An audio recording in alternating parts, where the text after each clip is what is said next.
Well, hi and welcome. Today we're in Richmond, Virginia. We're here with Miss Sheila Hyde. Sheila, we're going to be talking about hobby greenhouses today, and I see a really nice greenhouse that you've got in your backyard here. And I know this was a present for you, right? Yep. And your husband put this together. He did a really nice job. Well, first of all, tell me something. What do you want a greenhouse for? What are you interested in doing with it?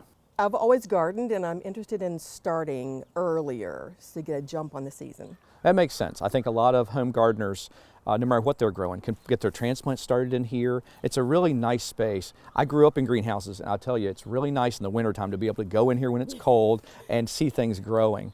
But I'm telling you, Norm did a great job of putting this together, and I really want to point out a couple things that I like about this. First of all, this is a really nice kit. I think this was probably a kit that he bought. Is that right? Yes. And I think you can find these online, or you can find them at garden centers. But it's a metal frame, and then there's this polycarbonate material, hard plastic material that lets light through. And then one of the things you have to think about when you're putting these up is the wind. Wind can be a very difficult situation, and he's done a really nice job of putting these 4x4 timbers down here and really attaching that, and so it's very strong. It's going to resist the wind. One of the things that happen, you're in a neighborhood, and so you have some nice wind breaks around your garages and trees, but out in the open field with lots of wind, these things can be sometimes damaged. I think you're in good shape here. What do you think? I think so. I hope so. I think you are. I'm excited. I think you are. So a really nice, and I think the site here is good. I know you put this on some pavers, which is good as far as moving in and out, and but it could also be just on bare ground. Right. And the pavers have an advantage when heating on the inside. We'll talk about that when we go in a second. But overall, really nice. This is about a little over 100 square foot. I think it's going to be really great for you. I think the only issue is you might say, I want to expand it next season.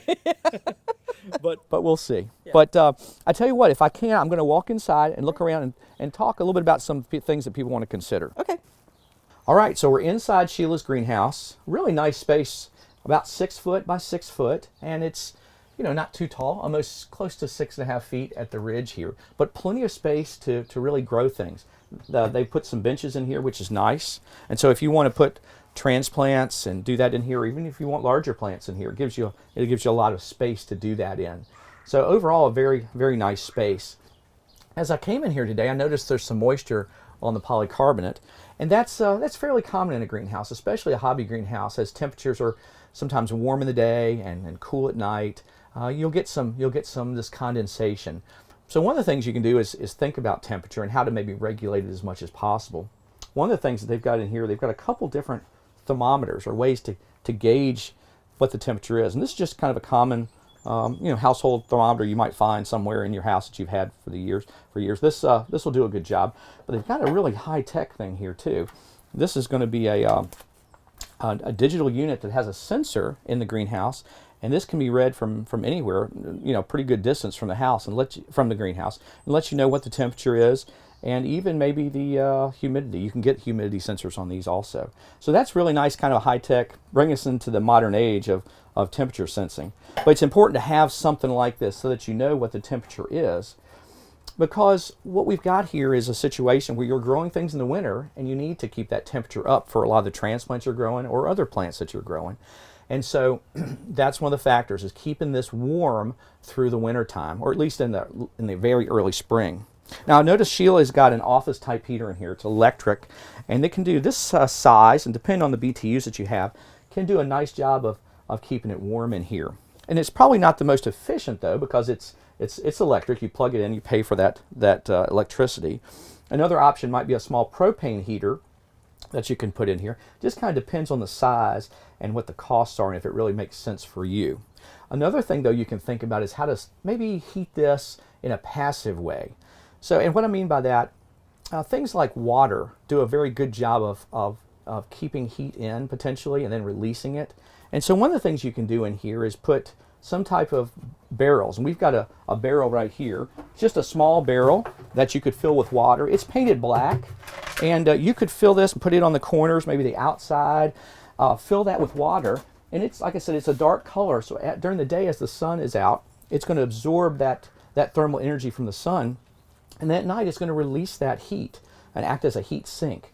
It does a good job of helping to heat the greenhouse. Now, it's probably not as good as maybe some other type of heater but it will do that in a very inexpensive way. And so that's a good thing when you think about it, because heating, for most people in Virginia, that's going to be one of their biggest costs of producing transplants or growing plants in this structure, is the cost to heat. Another thing we need to think about, though, is how to cool this, because that condensation that's in here, one of the things we can do is ventilate or have a fan that pulls air through here. And while we're growing things in the wintertime, we also think you might be growing things later in the spring when it's very warm outside, and so having good ventilation is important also. So what they've got in this particular greenhouse is a nice ridge type vent, and you can see it's up here, it's on the top, and it's got you can close it all the way, as you see here, and it can be opened different amounts, kind of incrementally there. And so that gives you a large space, along with the door that's in front of me here. It really pulls air through here and can cool this down. So that's a very nice way to get that done. But in addition of a fan could be good too, more active cooling. The other thing I want to mention are the brick pavers that this greenhouse is placed on. First of all, they're very easy to walk on, and they make a nice barrier between the ground and the greenhouse itself. But just like the barrel of water, they also will retain heat. As sun shines in during the day, they will heat up, and at night they'll release that heat. So that's a really good ground cover to think about when you're building your structure. Well, for more information about hobby greenhouses, contact your local county extension office and talk to a master gardener. From the Ground Up, I'm Chris Mullins. We'll see you next time. From the Ground Up is presented with the generous advice and assistance of Virginia Cooperative Extension. Visit their website at ext.vt.edu.